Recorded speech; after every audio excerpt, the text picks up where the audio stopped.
Magandang umaga. I'm ready for my cup of coffee or kape. But before that, let's learn our Tagalog words. Let's learn how to say seconds, minutes, and hours. Let's start with seconds. Seconds is segundo. Segundo. And minutes or minute is minuto. Minuto.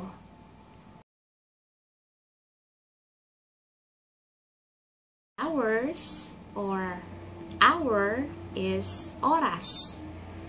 Oras. If you wanna ask time like what time is it? Anong oras na? Anong oras na? And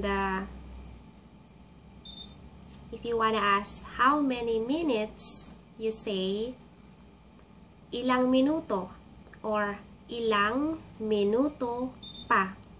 Like for example, you were cooking and you have to do something else and your husband or your wife is there and you want him or her to keep an eye on whatever you're cooking, and you say, honey, it will be cooked in a few more minutes. And then your husband asks, how many minutes? Or ilang minuto pa?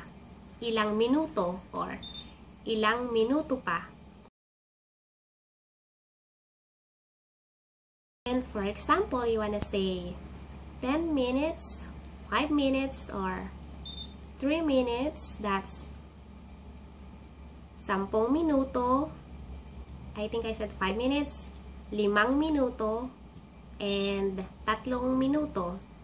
With seconds, you say 5 segundo, 3 segundo, 10 segundo, and with counting, I'm going to put a link down below for counting in Tagalog.